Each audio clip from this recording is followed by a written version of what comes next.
back again with another video, and today we're talking about the Infinix Note 8i.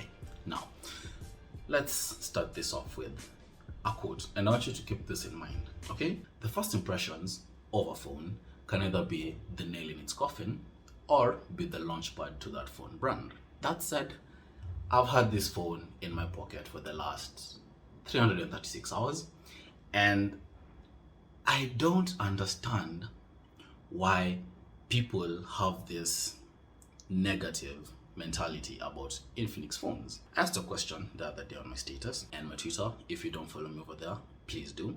And ask people, what comes to your mind when you think or hear about an Infinix phone? And here are a couple of answers that I got, okay? Short-term phone stroke backup phone. Probably won't last more than a year or two in functionality. And I went ahead to ask why, because they don't make long-term phones, and I don't know anyone with an Infinix phone that has stayed with it for long. Either the phone overheats or overcharges or hangs. The next reply was along the lines of, it has a massive battery and otherwise poor specs. So I replied and I was like, talk to me about the poor specs part. And this is what they said. Traditionally, everything else was just downright trash, okay? Weak processor, poor screen, it's slow. But I hear they've gotten a lot better. Now, a little bit of a backstory. I have had Infinix phones. My first phone was a Sony, and then after that, I hopped on to an Infinix phone. It was the Infinix Hot 1, I guess. Big, chunky, bulky phone, huge, thick bezels. For the standards of that time, it looked like a good phone. So I've lived with Infinix phones. I've experienced the big ass batteries. I've experienced the poor specs. I've experienced a bit of overheating. Overcharging, I'm not quite sure, but I have, so I'm coming from somewhere. Let's start this off by the specs that this phone packs. You get a 5200 mAh battery, Android 10 built in, a 6.78-inch HD Plus Infinity O display, which is 720p resolution. The phone is backed up by a MediaTek Helio G80 processor. You get a quad camera setup, a 48 megapixel wide lens, 2 megapixel macro, 2 megapixel depth, and an extra 2 megapixel AI lens. And at the front you get an 8 megapixel front-facing camera capable of shooting up to 1080p 30 frames per second. The fingerprint scanner is side-mounted, and this phone supports Type-C supercharge. Now, let's backtrack here and just track the progress of Infinix, or how they got here to this. And I'm talking about this from my experience with the Infinix Hot 1, okay? So back in the day, bulky phone, this was just a phone that could do a bit of everything, but wasn't targeted at a certain market, and the features weren't something to write home about. Okay, but over the years, you look at where they are right now, and this here phone, by the way, is feature packed. It's packed with features I wish were on Samsung phones in my pocket right now. Features like a dedicated WhatsApp mode, okay, where turn on WhatsApp mode, and WhatsApp is the only app allowed to use mobile data in the background. You get an app update feature built into the phone that notifies you of apps on your phone that are ready to receive updates. And I'm not just talking, you might argue and say Google Play Store offers this feature, but having it built directly into the phone and allows you to revert to the old app if you don't like the new updates, that's quite something. You even get a social turbo mode, which is just a powerful assistant for your chatting apps that allows you to voice record your WhatsApp call, and even has a peak mode that saves the messages you've missed. It doesn't stop there. The phone's touch settings allow you to use both the rear flashlight and the dual flashlights at the front at the same time. The display's viewing angles are good. It's got support for HDR content. The UI is easy to navigate and quite responsive. It's got a mono speaker at the bottom, which is easy to block when gaming, but not too shabby audio. It's an improvement from the bland, ugly-looking S20 Ultra camera bump, and it's definitely taking notes from the Note 20 Ultra's camera bump and taking things a tad bit bigger. The phone even comes preloaded with the DTS audio processing app, which is no gimmick. It actually enhances the audio experience on this phone. The fingerprint scanner is fast, responsive, works every time, even when your fingers are dirty or wet. Games run smoothly, even though they are at reduced frame rates or resolution. All that said, the highlight of this phone for me is that gigantic 5200 milliamp hour battery. I have tried killing this phone in a day and failed. That's in the day of a life of a phone in Lord Helsing's hands.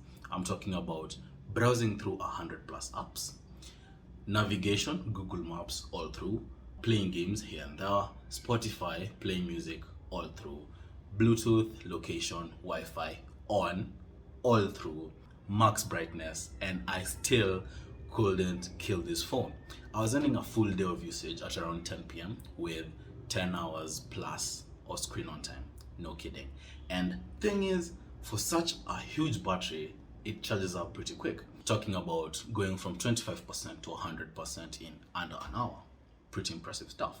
Now, it's not all a bed of roses with this here phone. I feel like there's a ton of things they've nailed right for this phone. Okay, even that nice shimmer design. This is called ice diamond. Is that it? It's a pretty phone. No lie, it's a pretty phone, though it's a bit glossy. Now, anyways, as I was saying, a mouthful of good things, right? But here's the thing: for every new improvement, new feature, refined new nitty-gritty features they've put into this phone, there are things they haven't, or sort of overlooked, or didn't think of, or didn't spend enough time to refine and just make right. Yeah, that might cement the mentality of this phone that it currently has in the minds of people. I'm talking about the accidental touches on this phone. Now, they do have an inadvertent mode that stops any accidental touches with fabric and all that if your phone's in your pocket.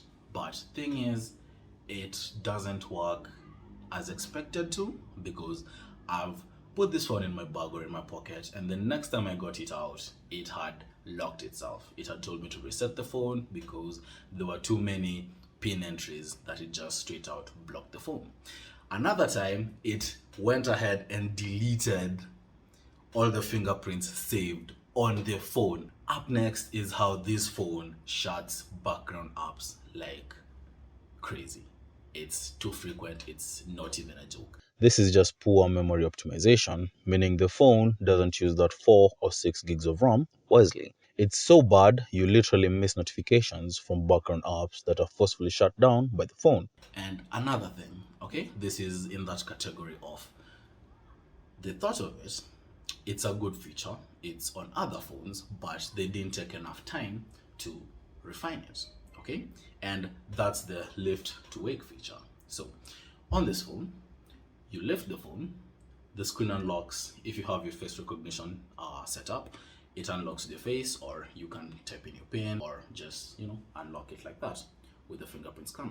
And when you lower the phone, it locks the screen on its own. That's a nice feature to have. But here's the thing, it's kind of too good that it's not good, that it's annoying, that it's an inconvenience, okay?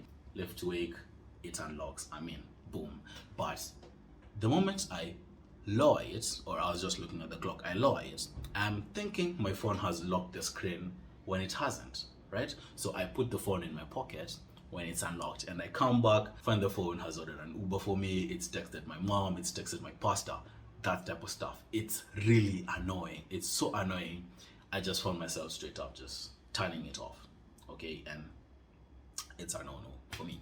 Let's talk about this phone's camera experience. I'll be frank with you. Don't get this phone if you're the type to push a smartphone camera to the limit. If that's you, then you're better off looking at options from Samsung, Apple, OnePlus, etc. Not here. Firstly, there is no button to switch off beauty mode in the selfie mode at all. The rear camera module has a couple of gimmick lenses which I feel just fill up the space on the module. Example, the macro lens. The phone straight up lacks an ultra-wide lens, something we've seen present on even cheaper phones. Infinix didn't bother to put ultra-wide capabilities in software either, so you're stuck with one standard and macro mode. Also, the sound quality in videos is straight up trash, would 100% not recommend. The so-called AI camera is faulty, dumb to some extent, where it identifies a car as a pet or a game controller as food or buildings as a beach, and that does seep through to photo quality. All the same, give it good light, give it a well-defined object, be placed correctly to snap the photo, and you get some decent results. The phone does have a capable night mode, though it's still nothing to write home about, and for the most part, it's basically getting what you pay for. Phones in this price range aren't known for stellar camera capabilities. To address the stereotypes, so far the phone hasn't overheated. It hasn't overcharged, that's mostly due to software mechanisms put in place to stop overcharging. It's not laggy at all, but there have been some glitches where the phone rings, but you can't see the phone call, let alone receive or hang up, or see who's calling, and thus forces you to reboot the phone to align the glitch. Other than that, it's been okay so far, an improvement from the days of old, from the Infinix Note I had, from looks to features to performance and even the camera. So here's the $1,000,000 question. You might be asking me, Lord Hezia, what do you suggest? Should I go out there and spend $150 on this here phone? Well, yes, you can. If you're the type of guy that looks at the battery specs, yeah, you're the heavy type of user and you need a phone to last you from morning to evening, the 5200 milliamp hour battery in this thing can do that easily. Okay, you're someone who multitasks a lot. Now you can feel the pinch of how this thing shuts the background apps like crazy, but multitasking, it will do multitasking pretty well. You're a gamer, you want to play PUBG or COD Mobile on the go, this thing can handle it. Music, you're sorted, and you can watch your movies on Netflix or YouTube on the go. You want to take pictures? I wouldn't suggest you buy this for the complete camera experience, but cut them some slack. They've come a long way. They've come a long way from the Infinix Hot 1, which I had, which I'm using as a reference for this video, to this. And it's been fun times having my SIM card in this here phone. So that's been it. Lord Hezon here, signing out.